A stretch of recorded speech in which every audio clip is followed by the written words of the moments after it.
C'est le week-end de l'Action de grâce et je voudrais juste souligner, en partant, la présence de deux invités très, très spéciaux aujourd'hui.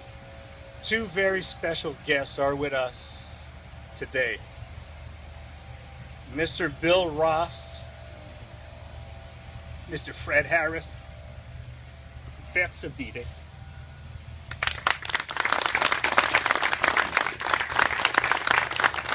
Privileged to meet Mr. Mayor in 2010, before I deployed to Afghanistan.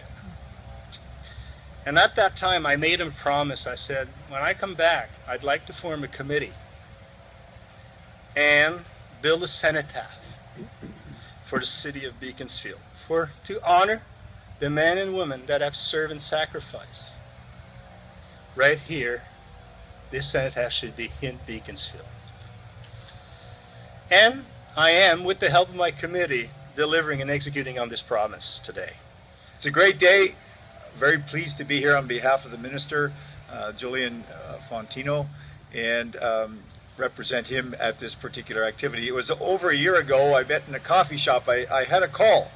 Hello, Senator, this is retired Lieutenant Colonel Richard Gratton. I'd like to speak to you. I said, uh-oh, because when people phone you up and say they like to speak to you, you know what it's about. Anyway, we met with Terry, Montague, and Richard up at a coffee shop, and he pitched this project. And I think it's very important to understand the emotion and conviction and dedication that Richard and Terry and the group have towards this project. We have been given a small yet vital opportunity to say thank you to all of the heroes of our community. Today's important announcement and related speeches allow us, as a community and a nation, to acknowledge and praise the work of the men and women memorialized in Heroes Park. The heroes to whom this beautiful memorial is being dedicated today are our mothers and fathers, our grandmothers and grandfathers, our aunts, uncles, friends, neighbors, and fellow community members. In Brendan Mull's A World Without Heroes, he describes heroism as doing the right thing regardless of the consequences, which is exactly what all of these phenomenal people have done. The monument will be erected in the center of the park. It was part of the design process was to maximize all the potentials of the natural features of the park. So all the trees and green spaces are obviously preserved, and we have a main pathway leading to the monument from Beaconsfield Boulevard, joining up Centennial Park right towards the monument.